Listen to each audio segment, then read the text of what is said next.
ಕರ್ನಾಟಕದಲ್ಲಿ ಸರ್ಕಾರ ಒಂದು ರೀತಿ ಸತ್ತ ಸರ್ಕಾರ, ಒಳ ಮೀಸಲಾತಿ, ದಲಿತ ಸಮಂತ, ಅದರಲ್ಲಿ ಉಪಮುಖ್ಯಮಂತ್ರಿಗಳನ್ನೇ ಬಿಟ್ಬಿಟ್ಟಿದ್ದಾರೆ, ಅವರೇ ಇಲ್ಲ. ಇದು ಬಣ ಆಗಿದೆ, ಎರಡು ಬಣ ಒಡೆದೋಗಿದೆ, ಇದು ಸೇರಲಾಗದ ಬಣ ಪಾರ್ಟಿ.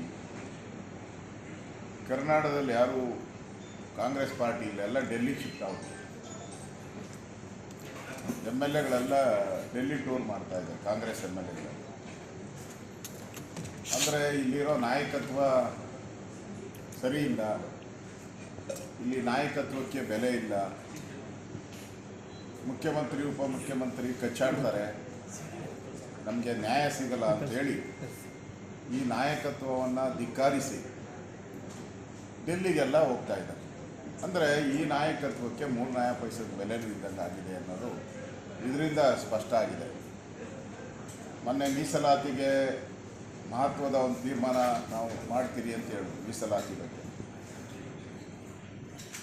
ಒಳ ಮೀಸಲಾತಿ, ದಲಿತ ಸಮಂತ, ಅದರಲ್ಲಿ ಉಪಮುಖ್ಯಮಂತ್ರಿಗಳನ್ನೇ ಬಿಟ್ಬಿಟ್ಟಿದ್ದಾರೆ, ಅವರೇ ಇಲ್ಲ.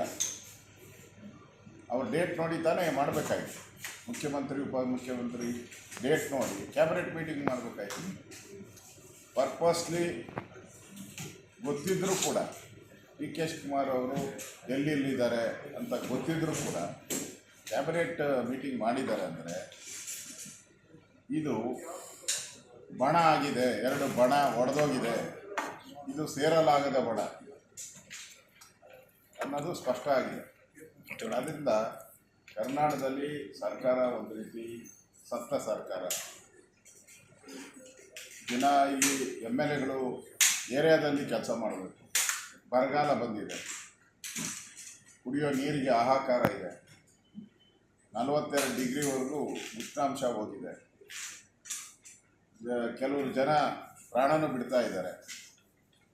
ದನಕರುಗಳಿಗೆ ನೀರಿಲ್ಲ, ಪಶು ಪಕ್ಷಿಗಳಿಗೆ ನೀರಿಲ್ಲ, ಜನರ ಕುಡಿಯೋಕೆ ನೀರಿಗೆ ಹಾಹಾಕಾರ. ಇಂಥ ಸಂದರ್ಭದಲ್ಲಿ ಕಾಂಗ್ರೆಸ್ MLAಗಳು, DK ಶಿವಕುಮಾರ್ ಅವರು ಎಲ್ಲ ಡೆಲ್ಲಿ ಯಾತ್ರೆಗಳನ್ನು ಮಾಡ್ತಾ ಇದ್ದಾರೆ. ಇದು ಜನ ವಿರೋಧಿ ಸರ್ಕಾರ ಅಂತಾರೆ, ಜನರ ಪಾಲಿಗೆ ಸತ್ತೋಗಿರೋ ಸರ್ಕಾರ ಅಂತ. ಇಂಥ ಕಷ್ಟದ ಸಂದರ್ಭದಲ್ಲಿ ಈಗಾಗಲೇ ಮೀಟಿಂಗ್ ಮಾಡಬೇಕಾಯಿತು, 1 ತಿಂಗಳಿಂದನೇ ಮೀಟಿಂಗ್ ಮಾಡಬೇಕಾಯಿತು. ಕುಡಿಯೋ ನೀರು ಸಮರ್ಪಕವಾಗಿ ಯಾವ್ಯಾವ ಕಾನ್ಸ್ಟಿಟ್ಯೂನ್ಸಿಗೆ ಎಷ್ಟೆಷ್ಟು ಬೋರ್ವೆಲ್ಗಳನ್ನು ಕೊಟ್ಟಿದ್ದೀರಾ, ಕುಡಿಯೋ ನೀರಿಗೆ ಏನು ವ್ಯವಸ್ಥೆ, ಹಣ ಬಿಡುಗಡೆ ಮಾಡಿದ್ದೀರಾ? ಇದುವರೆಗೂ 1 ನಯ ಪೈಸೆ ಹಣ ಬಿಡುಗಡೆ ಮಾಡಿಲ್ಲ. ಕುಡಿಯೋ ನೀರಿಗೆ ಬರಗಾಲ ಬಂದಿದೆ, ಕುಡಿಯೋ ನೀರಿಗೆ 1 ನಯ ಪೈಸೆ ಹಣ ಕೂಡ ಬಿಡುಗಡೆ ಮಾಡಿ